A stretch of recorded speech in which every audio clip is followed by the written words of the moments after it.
नमस्कार दोस्तों, स्वागत है एक बार फिर से आप सभी का आपके अपने YouTube प्लेटफॉर्म यूपी संगम बाय एमडी क्लासेस पर। दोस्तों, परीक्षा बिल्कुल नजदीक है। हालांकि एक हफ्ते का समय आपको और मिल गया है। 24 जुलाई के बजाय अब ये 31 जुलाई को होगी। लेकिन अपने इस अंतिम दौर में दोस्तों, जब आपका एग्जाम बिल्कुल आपके सर पर है, आपको निश्चित रूप से ऐसी ऐसी चीजें लगातार पढ़ती रहनी चाहिए ताकि पेपर आपका अच्छा हो और सिलेक्शन निश्चित हो जाए। इसी क्रम में हम आपके लिए AK-47 एक्स्ट्रा एग्जाम बूस्टर लेकर आ रहे हैं, जिसमें कम समय में हम आपको ज्यादा से ज्यादा जानकारी एग्जाम ओरिएंटेड देने का प्रयास करते हैं। और आज के सेशन में हम आपको बताने वाले हैं गवर्नर जनरल और वायसरायों से संबंधित वे महत्वपूर्ण प्रश्न जो सीधे पेपर में छपेंगे। दोस्तों, तो चलते हैं यूपी लेखपाल स्पेशल एग्जाम बूस्टर की ओर शानदार, जबरदस्त, धमाकेदार तरीके से। दोस्तों, तो गवर्नर जनरल एवं वायसराय, तो सबसे पहले गवर्नर जनरल एवं वायसराय पर हम आपको 47 धमाकेदार क्वेश्चन बताएं, उसके पहले आप ये देख लीजिए एक फ्लो चार्ट जो आपके बहुत काम आएगा। दोस्तों, आप देखिएगा ये फ्लो चार्ट आपके लिए क्यों महत्वपूर्ण है। तो भाई महत्वपूर्ण इसलिए है दोस्तों, क्योंकि आप देखेंगे कि जैसे पूछा जाता है क्वेश्चन ना कि बंगाल का पहला गवर्नर कौन था। तो भाई देखिए, बंगाल में पहले गवर्नर की पोस्ट होती थी। ठीक है भाई, अंग्रेजों ने भारत में जब हुकूमत करनी शुरू की तो उन्होंने हुकूमत कहां से शुरू की? बंगाल से ही तो शुरू की दोस्तों ना। तो पहले बंगाल में इनकी हुकूमत थी, उसके बाद बंगाल के साथ साथ कुछ और एरिया को इन्होंने कवर किया। ठीक है, फिर धीरे धीरे पूरे देश में छा गए और इस तरह से चीजें बढ़ती चली गई। तो शुरू में गवर्नर कहा जाता था, फिर गवर्नर जनरल कहा जाने लगा, है ना, गवर्नर जनरल ऑफ बंगाल कहा जाने लगा, फिर गवर्नर जनरल ऑफ इंडिया कहा जाने लगा, फिर वायसराय ऑफ इंडिया कहा जाने लगा, और आजादी के बाद फिर से गवर्नर जनरल कहा जाने लगा। तो जाहिर सी बात है कि ऐसे सवाल बनेंगे कि कौन पहला गवर्नर था, कौन पहला गवर्नर जनरल था, कौन पहला वायसराय हुआ, स्वतंत्र भारत का पहला गवर्नर जनरल कौन हुआ, और ऐसे क्वेश्चन आपको कंफ्यूज भी करते हैं। तो आइए सबसे पहले इसी को क्लियर कर लेते हैं। तो पहला गवर्नर ऑफ बंगाल कौन था भैया? क्लाइव था, जिसके नेतृत्व में ये प्लासी की लड़ाई जीतकर इन्होंने भारत में ब्रिटिश हुकूमत की नींव रखी थी। भाई अंतिम लास्ट गवर्नर ऑफ बंगाल कौन था? वॉरेन हेस्टिंग था। इसी के समय में रेगुलेटिंग एक्ट आता है और वॉरेन हेस्टिंग को, है ना, गवर्नर के बजाय गवर्नर जनरल कहा जाने लगता है। मतलब दूसरे शब्दों में कहें कि रेगुलेटिंग एक्ट ने गवर्नर ऑफ बंगाल की पोस्ट को खत्म करके गवर्नर जनरल ऑफ बंगाल की पोस्ट को, है ना, शुरू किया दोस्तों। और इस प्रकार से पहले गवर्नर जनरल वॉरेन हेस्टिंग हुए। इसी प्रकार से last governor general of Bengal हुए विलियम बेंटिक, क्योंकि इनके समय में चार्टर एक्ट 1833 आया और गवर्नर जनरल ऑफ बंगाल के बजाय अब गवर्नर जनरल ऑफ इंडिया की पोस्ट को क्रिएट किया गया। और इस प्रकार से William Bentinck he first governor general of India हुए दोस्तों। और इसी प्रकार से अंतिम गवर्नर जनरल ऑफ इंडिया कौन हुए? कैनिंग हुए। इनके समय में 1857 की क्रांति हुई, जिसके बाद ब्रिटिश ईस्ट इंडिया कंपनी की हुकूमत को समाप्त करके ब्रिटिश क्राउन को शुरू किया गया, उनकी हुकूमत को शुरू किया गया। तो भारत शासन अधिनियम आया और इसने क्या किया? गवर्नर जनरल ऑफ इंडिया की पोस्ट को खत्म करके वायसराय ऑफ इंडिया की पोस्ट को शुरू किया, जिसमें वायसराय ब्रिटिश क्राउन का प्रतिनिधि होता था। तो कैनिंग पहले वायसराय हो गए और अंतिम वायसराय हुए माउंटबेटन, क्योंकि माउंटबेटन के समय में ही भारतीय स्वतंत्रता अधिनियम आया 1947 और देश आजाद हो गया। तो हमने वायसराय की पोस्ट को खत्म कर दिया क्योंकि क्राउन का शासन भारत में समाप्त हो गया। तो हमने फिर से गवर्नर जनरल की पोस्ट को स्टार्ट किया और माउंटबेटन को ही पहला गवर्नर जनरल बनाया। और अंतिम गवर्नर जनरल हुए सी राजगोपालाचारी, जो प्रथम या एकमात्र भारतीय गवर्नर जनरल भी हुए। अब इनके समय में क्या हुआ कि भाई फिर भारतीय संविधान आ गया, 1950 में संविधान लागू हो गया। फिर हमने क्या किया? गणतंत्रात्मक व्यवस्था को अपना लिया। डॉक्टर राजेंद्र प्रसाद हमारे देश के पहले क्या हुए भैया? राष्ट्रपति हो गए 26 जनवरी 1950 को, है ना। तो आजादी के पहले, मतलब 26 जनवरी 1950 के पहले आप देखेंगे गवर्नर जनरल की पोस्ट, उसके पहले वायसराय की पोस्ट भारत में सबसे बड़ी मानी जाती थी। और अब क्या हो गया भाई? अब उसके बाद राष्ट्रपति की पोस्ट हो गई। तो आइए अब 47 क्वेश्चन की बौछार, शानदार, धमाकेदार। तो भैया बंगाल का पहला गवर्नर जनरल कौन था? वॉरेन हेस्टिंग था। और ये बंगाल का पहला भी था गवर्नर जनरल और अंतिम गवर्नर भी था। ठीक है भैया। पिंडारियों का दमन किसके समय में हुआ? तो हेस्टिंग के समय। देखिएगा, ध्यान रखिएगा, ये वॉरेन हेस्टिंग है, ये लॉर्ड हेस्टिंग है, यही मामला गड़बड़ हो जाता है। ठीक है भैया। तो वॉरेन हेस्टिंग और लॉर्ड हेस्टिंग में अंतर है। पहला आंग्ल मराठा युद्ध हुआ था तो वॉरेन हेस्टिंग गवर्नर जनरल था। ठीक है। और जब अंतिम वाला, मतलब तीसरा वाला हुआ था, तब लॉर्ड हेस्टिंग था। कई लोग यहीं फंस जाते हैं, तो फंसिएगा नहीं। और पिंडारी कौन थे दोस्तों? तो पिंडारी जो है है ना, एक तरह से इनको मराठों का समर्थन प्राप्त था। इसमें हिंदू और मुसलमान दोनों वर्ग के लोग थे और ये पिंडारी जो है ना, मराठों का समर्थन करते थे। ठीक है, तो पहले पिंडारियों का दमन किया अंग्रेजों ने और उसके बाद तीसरे आंग्ल मराठा युद्ध में इसी के समय में मराठा साम्राज्य का अंत हो गया। ठीक है भैया, बंगाल में द्वैध शासन को रॉबर्ट क्लाइव ने लागू किया था और बंगाल में जो द्वैध शासन है वो आप देखेंगे कि 1765 में स्टार्ट हुआ और 1772 तक चला। 72 में वॉरेन हेस्टिंग ने इसको खत्म किया। हालांकि द्वैध शासन का जनक लियोनिल कार्टिस को माना जाता है, लेकिन बंगाल में द्वैध शासन का जनक क्लाइव है। ठीक है भैया, प्रांतों में द्वैध शासन 1919 में लागू हुआ और केंद्र में द्वैध शासन 1935 के कानून के तहत लागू किया गया था। जी हां दोस्तों, बंगाल में अस्थायी बंदोबस्त, दोस्तों जी हां, अस्थायी बंदोबस्त ये जो है कर्नवालिस के द्वारा लागू किया गया था वर्ष 1793 में। दोस्तों जी हां, इसके पहले बंगाल में चला करती थी कौन सी इजारेदारी व्यवस्था, उसको खत्म करके कर्नवालिस अस्थायी बंदोबस्त लेकर आता है और ये बढ़िया सिस्टम था, लंबे समय तक चला। ठीक है भाई, तो भारत में सिविल सेवा है ना भैया, भारत में सिविल सेवा का जनक किसे मानते हैं? कर्नवालिस को। देखो भैया, चाहे आप सिविल सेवा का जनक मानो या पुलिस सेवा का जनक मानो, दोनों का आंसर यही होगा, कर्नवालिस। इसका मकबरा आपको गाजीपुर में मिल जाएगा। जी हां दोस्तों, लेकिन भारतीय प्रशासनिक सेवाओं का जनक आप किसको मानेंगे? सरदार वल्लभ भाई पटेल को, क्योंकि आईसीएस को कन्वर्ट करके आईएएस नाम किसने दिया? वल्लभ भाई पटेल ने दिया। दोस्तों, भारत का अंतिम गवर्नर जनरल कौन था? तो भैया कैनिंग था। ठीक है, कैनिंग अंतिम गवर्नर जनरल था। यह बात हो रही है 1858 की, लेकिन स्वतंत्र भारत का अंतिम गवर्नर जनरल राजगोपालाचारी। जी हां दोस्तों, भारत के प्रथम वायसराय तो भैया कैनिंग थे। ठीक है, कैनिंग थे और ये अंतिम गवर्नर जनरल भी थे। ठीक है भाई, अच्छा, स्वतंत्र भारत का पहला गवर्नर जनरल माउंटबेटन। ठीक है भैया, बंगाल का विभाजन किसके समय में हुआ भाई? तो ये आपके कर्जन के समय में हुआ, 1905 में हुआ। हालांकि बंगाल विभाजन को कब रद्द कर दिया गया आगे चलकर? तो 1911 में रद्द कर दिया गया। बंगाल विभाजन के विरोध में स्वदेशी आंदोलन, बंग भंग आंदोलन भी चलाया गया, जिसको नेतृत्व किया किसने भैया? है ना भाई, सुरेंद्रनाथ बनर्जी ने, जिन्हें बंगाल का गांधी या बेताज बादशाह भी कहा जाता है। दोस्तों, 16 अक्टूबर के दिन बंगाल विभाजन प्रभावी हुआ था, जिसकी वजह से 16 अक्टूबर के दिन क्या मनाया गया था? शोक दिवस या राखी दिवस के रूप में भी मनाया गया था। इसको भी आपको याद रखना चाहिए दोस्तों। जी हां, और इसके अलावा आप देखेंगे कि बंगाल विभाजन का निर्णय चूंकि 7 अगस्त के दिन 1905 में लिया गया था, इसीलिए 7 अगस्त को हथकरघा दिवस भी मनाया जाता है। जी हां, और 7 अगस्त के दिन चूंकि बंगाल विभाजन का निर्णय हुआ और उधर, अच्छा सॉरी 7 अगस्त के दिन बंगाल विभाजन का निर्णय नहीं हुआ था। 7 अगस्त के दिन बंगाल विभाजन के विरोध में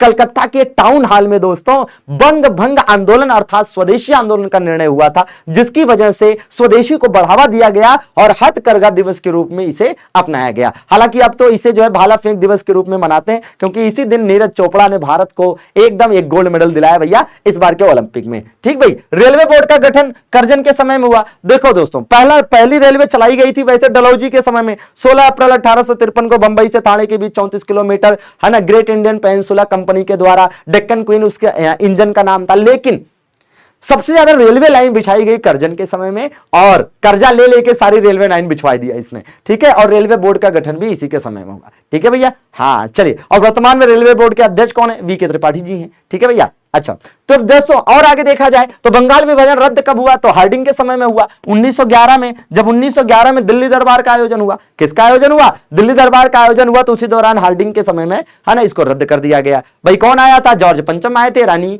है ना, उनकी रानी मैरी आई थी। ठीक है भैया, तो जॉर्ज पंचम के आगमन पर जो दिल्ली दरबार हुआ उसी दौरान इसको रद्द किया गया। ठीक है भैया, और किस समिति की सिफारिश पर? तो भैया अरुंडेल समिति की सिफारिश पर इसको रद्द किया गया था। ठीक है, भारत में रेलवे की स्थापना ही तो बता ही चुके हैं डलहौजी के समय में। भारत में डाक की स्थापना भी डलहौजी के समय में हुई और 1854 में पहला डाक टिकट जारी हुआ, है कि नहीं दोस्तों? बिल्कुल, डलहौजी के समय में तो बहुत कुछ हो गया था। ठीक है, फिलहाल पहली बार पाकिस्तान की मांग कब की गई थी? तो भैया पहली बार पाकिस्तान की मांग जिस समय की गई थी, उस समय वायसराय जो भारत के थे वो कौन थे दोस्तों? वो लिनलिथगो थे। जबकि ये मांग हुई कब थी? 1940 में हुई थी। किसके द्वारा? मुस्लिम लीग के द्वारा, या यूं कह लीजिए कि मोहम्मद अली जिन्ना के द्वारा। जब मुस्लिम लीग का कौन सा अधिवेशन हुआ था? तो मुस्लिम लीग का लाहौर अधिवेशन हुआ था दोस्तों। जी हां, इसको भी याद रखेंगे। हालांकि पाकिस्तान शब्द, है ना, किसने दिया था? चौधरी रहमत अली ने 1933 में दिया था, जो कैम्ब्रिज यूनिवर्सिटी के छात्र थे दोस्तों। इसके अलावा आप जानते हैं कि द्विराष्ट्र सिद्धांत सबसे पहले मोहम्मद इकबाल के द्वारा वर्ष 1930 में दिया गया। जी हां दोस्तों, जलियांवाला बाग हत्याकांड चेम्सफोर्ड के समय में हुआ था। एग्जैक्टली आप जानते हैं कि 13 अप्रैल 1919 को हुआ और इस जलियांवाला बाग हत्याकांड का कारण था कि पंजाब के दो लोकप्रिय नेताओं सैफुद्दीन किचलू और डॉक्टर सत्यपाल की गिरफ्तारी के विरोध में हो रही सभा पर है ना जनरल डायर ने क्या करा, गोली चलवाने का आदेश दे दिया। जिसके बाद इसकी जांच के लिए दो कमेटीज बनी, एक ब्रिटिश सरकार की तरफ से जिसका नाम था हंटर कमेटी दोस्तों, और भारत में कांग्रेस की तरफ से एक कमेटी बनाएगी जिसका नाम था तहकीकात कमेटी दोस्तों, जिसके अध्यक्ष मदन मोहन मालवीय थे। सती प्रथा का अंत 1829 में हुआ था राजा राम मोहन राय के प्रयासों से, है ना भैया, ब्रह्म समाज के प्रयासों से। और ठगी प्रथा का अंत 1830 में हुआ। इस समय कौन गवर्नर जनरल था? विलियम बेंटिक था दोस्तों। बहुत बार ये पूछा जाता है, जैसे विधवा पुनर्विवाह अधिनियम 1856 में कैनिंग के समय में आया, जी हां, ईश्वर चंद्र विद्यासागर के प्रयासों से। और बाल विवाह का अंत याद करिए शारदा एक्ट से हुआ। 1929 में एक्ट आया, 30 में लागू हुआ। उस समय वायसराय जो है इरविन था, डॉक्टर हरविलास के प्रयासों से। तो ऐसे क्वेश्चन आते रहते हैं। दास प्रथा का अंत कब हुआ? तो भैया 1844 में हुआ। एलिन बरो उस समय गवर्नर जनरल हुआ करता था, ठीक है भैया, जी हां। तो इस तरह के क्वेश्चन आते हैं। सॉरी, 1843 में दास प्रथा का अंत हुआ था। 1843 में दास प्रथा का अंत हुआ था और 1844 में नरबली प्रथा का अंत हुआ था, ठीक है भैया। नरबली पूछे तो 1844 और दास प्रथा पूछे तो 1843, जी हां दोस्तों, एकदम। और जिस समय दास प्रथा का अंत हुआ 1843 में, उस समय एलिन बरो गवर्नर जनरल था दोस्तों। जबकि नरबली प्रथा का जब अंत हुआ तो उस समय जो गवर्नर जनरल था वो कौन था? हार्डिंग द्वितीय था। कौन था? हार्डिंग प्रथम था, क्योंकि हार्डिंग द्वितीय तो तब आया जब दूसरा वो हुआ था, दिल्ली दरबार हुआ था ना 1911 में। अलीगढ़ मुस्लिम यूनिवर्सिटी दोस्तों की स्थापना 1920 में हुई थी। जी हां, चेम्सफोर्ड इस समय वायसराय था। और अगर हम बात करें अलीगढ़ मुस्लिम यूनिवर्सिटी की, तो बेसिकली इसका नाम क्या था? Aligarh Mohammedan Anglo oriental college, जिसकी स्थापना 1875 में सर सैयद अहमद खान के द्वारा की गई थी दोस्तों। जी हां, बिल्कुल शानदार तरीके से याद रखेंगे। जी हां, और एक बात और बता दें, ये भारत की आजादी के पक्ष में नहीं थे भैया। कौन? सर सैयद अहमद खान। चलिए, संविधान सभा की पहली बैठक कब हुई थी दोस्तों? तो वेवेल के समय में। किसके समय में? संविधान सभा की पहली बैठक वेवेल के समय में हुई। और वो कब हुई थी दोस्तों? 9 दिसंबर 1946 को। संविधान सभा का गठन कैबिनेट मिशन योजना के आधार पर हुआ था, जबकि अंग्रेजों द्वारा संविधान सभा के गठन की मांग को वर्ष 1940 में अगस्त प्रस्ताव के माध्यम से स्वीकार किया गया था। भारत में सबसे पहले संविधान सभा की मांग जो करी गई थी वो किसके द्वारा? तो भैया वो एम एन रॉय के द्वारा की गई थी। जबकि पार्टियों की बात करें तो स्वराज पार्टी ने सबसे पहले इसकी मांग की थी। जी हां, संविधान सभा क्या है? वही जिसने हमारे संविधान को बनाया दोस्तों। बंबई, कलकत्ता और मद्रास में एक एक हाई कोर्ट 1861 के कानून के तहत 1862 में बनी। इसके बाद 1866 में इलाहाबाद हाई कोर्ट का है ना गठन हुआ। जी हां दोस्तों, इलाहाबाद हाई कोर्ट भारत की चौथी हाई कोर्ट है जो 1866 में गठित हुई। और यह दुनिया का सबसे बड़ा न्यायिक प्राधिकरण भी है, क्योंकि यहां पर दुनिया के किसी भी अन्य न्यायालय की तुलना में सबसे ज्यादा स्वीकृत न्यायाधीशों की संख्या है। वो भी कितनी भैया? 160 दोस्तों। जी हां, बिल्कुल याद रखेंगे दोस्तों। और ये जीएस फाउंडेशन इंडिविजुअल बैच, बिल्कुल अगर आपको भी करना है जीएस को दमदार शानदार मेरे साथ, तो बिल्कुल 50% डिस्काउंट ले डालो, मानसून ऑफर। चलो भैया, होम रूल लीग की स्थापना दोस्तों। होम रूल लीग जो है, जो स्थापना हुई थी, ये इसकी स्थापना कब हुई थी? इसकी स्थापना 1916 में हुई थी। होम रूल लीग, भाई दो होम रूल लीग आंदोलन चले, एक एनी बेसेंट के नेतृत्व में, दूसरा बाल गंगाधर तिलक के नेतृत्व में, है ना। चंपारण सत्याग्रह 1917 में हुआ, गांधी जी का पहला भारत में हुआ आंदोलन था दोस्तों, पहला सत्याग्रह था, बिहार में हुआ था। इस समय जो वायसराय था वो कौन था भैया? चेम्सफोर्ड था दोस्तों। सहायक संधि की बात करते हैं दोस्तों, तो सहायक संधि की शुरुआत किसके द्वारा की गई थी? और इसके अलावा भाई देखिए, सहायक संधि की शुरुआत भी वेलेजली ने की और फोर्ट विलियम कॉलेज की स्थापना भी 1800 ईस्वी में इसी ने करी। जी हां, सहायक संधि को बिल्कुल लंबे समय तक हमने देखा कि उस समय जो वेलेजली की सहायक संधि है उसको अपनाने वाला पहला राज्य कौन सा दोस्तों? हैदराबाद था। जबकि भारत में सहायक संधि का जनक डुप्ले को माना जा सकता है। और 1765 में इलाहाबाद की संधि के माध्यम से अवध ने भी सहायक संधि को स्वीकार किया था, लेकिन वो अलग तरह की सहायक संधि थी, उसका नाम सहायक संधि नहीं था, सहायक संधि जैसा था वो, ठीक है भैया। चलिए आगे बात करते हैं दोस्तों। तो भारत में सहायक संधि का प्रयोग है, देखो डुप्ले लिखा हुआ है। आगे है कि महारानी विक्टोरिया ने कैसर हिंद की उपाधि से सम्मानित किया। देखो भैया, कैसर हिंद की उपाधि आप जानते होंगे कि महात्मा गांधी को मिली थी 1915 में। जी हां, फर्स्ट वर्ल्ड वॉर के दौरान, है ना, अंग्रेजों की काफी मदद करी थी इस वजह से। जी हां दोस्तों, लेकिन कैसर हिंद की उपाधि को गांधी जी ने भाई कब लौटा दिया? जलियांवाला बाग हत्याकांड के बाद लौटा दिया। लेकिन क्या आपको पता है कि कैसर हिंद की उपाधि 1877 में जब पहला दिल्ली दरबार हुआ था लिटन के समय में, तो कैसरी हिंद की उपाधि विक्टोरिया को दी गई थी, जो महारानी थी। जी हाँ दोस्तों, तो चलिए अगला क्वेश्चन देखा जाए, कैबिनेट मिशन भारत कब पहुंचा? तो भैया कैबिनेट मिशन जो भारत पहुंचा था ये 1946 में पहुंचा था। जिसके अध्यक्ष कौन थे भैया? तो भैया इसके अध्यक्ष थे पैंथिक लॉरेंस। जी हाँ, इसके हालांकि कुल मिलाकर 3 सदस्य थे। पैंथिक लॉरेंस के अलावा आप देखेंगे तो एबी अलेक्जेंडर भी इसमें थे, स्टीफोर्ड क्रिप्स भी थे। और ये कैबिनेट मिशन इंपॉर्टेंट इस वजह से है क्योंकि इसी के आधार पर संविधान सभा का एक तो गठन हुआ, ठीक है, एक तो संविधान सभा का गठन हुआ जिसने हमारे संविधान को बनाया। उसके अलावा और क्या हुआ? भारत में अंतरिम सरकार का गठन भी इसी के आधार पर हुआ था 2 सितंबर 1946 को दोस्तों। जी हां, मुस्लिम लीग की स्थापना मिंटो द्वितीय के समय में हुई थी वर्ष 1906 में ढाका में दोस्तों। कहां पर? ढाका में, सलीमुल्लाह खां। जी हां दोस्तों, ढाका में। द्वितीय विश्व युद्ध प्रारंभ कब हुआ? तो भैया द्वितीय विश्व युद्ध की बात करें तो वर्ष 1939 में शुरू हुआ था। लिन लिथगो उस समय वायसराय था भारत का, और 45 में जाकर यह द्वितीय विश्व युद्ध समाप्त हो गया था। जी हां बिल्कुल, भारत छोड़ो आंदोलन जिस समय हुआ उस समय लिन लिथगो ही वायसराय था दोस्तों। और यह भारत छोड़ो आंदोलन आप सभी जानते हैं कि गांधी जी के नेतृत्व में आजादी के पहले हुआ सबसे बड़ा जन आंदोलन था। जी हां, चलिए अगला क्वेश्चन, अंग्रेजी को शिक्षा का माध्यम 1835 में विलियम बेंटिक ने बनाया। जी हां दोस्तों, 1835 में जब मैकाले मिनट्स आया ना, तो मैकाले मिनट्स के आधार पर इसको किया गया था कि उच्च शिक्षा का माध्यम क्या बना दिया गया? अंग्रेजी बना दिया गया, जिसकी वजह से मैकाले को भारत में अंग्रेजी शिक्षा का जनक माना जाता है कि नहीं भैया? और आधुनिक शिक्षा की नींव यहां से पड़ी, लेकिन आधुनिक शिक्षा का जनक चार्ल्स ग्रांट को मानेंगे। ठीक है भैया, बंगाल का शेर कहता था लॉर्ड वेलेजली। ठीक है भैया, तो भैया वेलेजली जो है ना, बंगाल का शेर है ना, कहता था। जी हां दोस्तों, साइमन कमीशन भारत आया कब भाई? तो इरविन के समय में आया साइमन कमीशन। साइमन कमीशन का अगर पूछा जाएगा कि गठन कब हुआ तो 1927 में हुआ, लेकिन आया की बात करें तो 1928 में यह भारत आया। कब आया दोस्तों? 1928 में यह भारत आया। अच्छा, साइमन कमीशन काहे लिए आया था भैया? तो साइमन कमीशन को व्हाइट मैन कमीशन भी कहा जाता है क्योंकि इसमें एक भी भारतीय शामिल नहीं था। यह आया था भारत में 1919 के कानून की असफलता की जांच करने के लिए, इसीलिए भारत में इसका विरोध हुआ लाला लाजपत राय के नेतृत्व में। ठीक है भैया, तो क्रिप्स मिशन का आगमन भाई,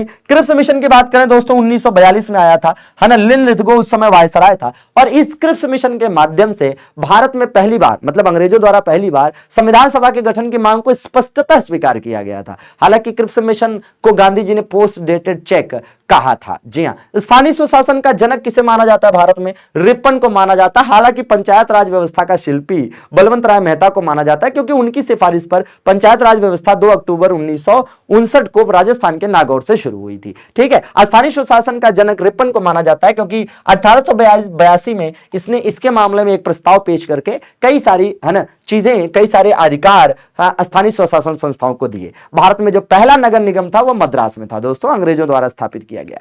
सविनय अवज्ञा आंदोलन किसके समय में हुआ? तो इरविन के समय में हुआ। आप जानते हैं कि 12 मार्च 1900, है ना, 12 मार्च 1930 को क्या हुआ भैया? 12 मार्च को शुरू हुआ मामला, है ना, और जाकर 6 अप्रैल को खत्म हुआ क्या? दांडी मार्च। और दांडी मार्च की शुरुआत के साथ ही सविनय अवज्ञा आंदोलन भी शुरू हुआ, ऐसा माना जाता है दोस्तों। जी हां, सविनय अवज्ञा आंदोलन जिसको पूरे देश में गांधी जी की गिरफ्तारी के बाद अब्बास तैयब जी और फिर सरोजिनी नायडू ने लीड किया। हालांकि इसी सविनय अवज्ञा आंदोलन को दक्षिण भारत में सी राजगोपालाचारी ने, है ना, पश्चिमोत्तर भारत में खान अब्दुल गफ्फार खान ने, और पूर्वी भारत की बात करें मणिपुर वाले क्षेत्र की तो यदुनाथ सरकार और गैडिन एल्यू द्वारा लीड किया गया था। जी हां, असहयोग आंदोलन की बात करें तो भारत गांधी जी का पहला अखिल भारतीय आंदोलन था। एग्जैक्टली 1 अगस्त 1920 को शुरू हुआ था। हालांकि इसी दिन बाल गंगाधर तिलक की डेथ भी हुई थी। इस समय वायसराय कौन था? चेम्सफोर्ड था। कांग्रेस का जन्म डफरिन के समय में हुआ 1885 में दोस्तों, बिल्कुल A.O. ह्यूम के द्वारा, और पहले अध्यक्ष थे W.C. बनर्जी दोस्तों। 72 लोग उपस्थित थे।